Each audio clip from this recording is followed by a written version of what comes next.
নমস্কার, public news next চ্যানেলে আপনাদের জানাই স্বাগতম। সংবাদ পড়ছি আমি বিশ্বজিৎ।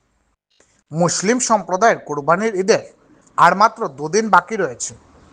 এ অবস্থায় কাছাড় জেলার বিভিন্ন বাজারগুলোতে ছাগল, ভেড়া, খাসি বিক্রির ধুম পড়েছে। এর থেকে ব্যতিক্রম নয় ধলাই বিধানসভা সমষ্টির বিভিন্ন বাজারগুলো। মঙ্গলবার দক্ষিণ ধলাই ভাগা বাজারে ছিল কোরবানির শেষ বাজার। তাই এদিন প্রচুর ছাগল ভেড়া উঠেছিল বাজারে। এদিন স্থানীয় ছাগল ভেড়ার পাশাপাশি মিজোরাম ও হুজাই, লঙ্কা ও ডবকা থেকেও বিভিন্ন প্রজাতির প্রচুর ছাগল ভেড়া এসেছিল ভাগা বাজারে। ছাগল কিনতে এদিন ভাগার ছাগল বাজারে উপচে পড়েছিল ক্রেতাদের ভিড়। এদিন ছাগল ওজন ও গোটা হিসাবে বিক্রি হয় প্রচুর। আজ আমরা মিজোরাম ও হুজাই লঙ্কার এক বিশিষ্ট ছাগল ব্যবসায়ীর বক্তব্য আপনাদের সম্মুখে তুলে ধরার চেষ্টা করছি।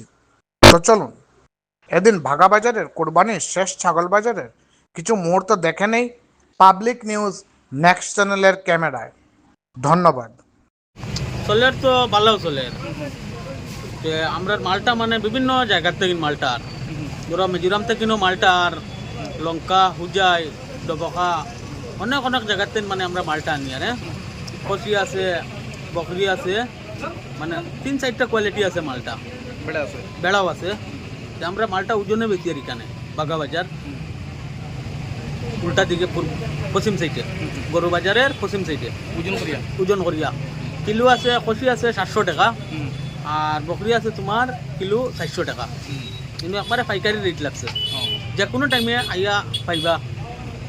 আপনি ব্যবসা করেন না? জি, আমরা ব্যবসায়ী করি। মালটা কই দিকে আনবা? মালটা আনি আর আমরা মিজোরাম, লঙ্কা, হুজাই, ডবকা মানে বিভিন্ন জায়গার থেকে মালটা। আর এবার খরচটা কেমন পড়ে? খরচ হয়, বহুত খরচ হয়ে যায়, বহুত খরচ হয়। মালটা বিক্রি হননি? ওর মোটামুটি ওর বিক্রি ওর লাভ ওর আপনারা? এটা তো সামান্য মানে খরচ মরচ কাটাই যেতে সামান্য বারোর মানে অত একটা ফায়দা নাই। কেজি হিসাবে তো আমরা হোলসেল হিসাবে চালিয়ে মাল লাগিন মানে অত একটা মানে লাভ নাই, মানে মোটামুটি একটা আর কি খরচটা বারো। মিজোরাম থেকে খরচ কত যায়? মিজোরাম থেকে দেখো যদি 10-12টা মাল আনো কমসে কম অনেক খরচ হয়ে যায় কি তোমার 8-10 হাজার টাকা ভাড়া দেওয়া লাগে একটা ছোটো গাড়িতে। ওটা কাটিয়ে গিয়ে মনে করো আমরা ভাই আর এক ছাগলত 300-400 এরকম ভাই। হুজে দিয়ে আনলে? হুজার থেকে আনলে তো বেশি খরচ হয়, দূরই না নি। মালটা আনা লাগে ধরো 30-40টা করিয়া, ভাড়া দেওয়া লাগে যায় ধরো 20-22 হাজার 23 হাজার। গাড়ি জানো? গাড়ি দিয়া না গাড়ি দিয়া ছোটো গাড়ি।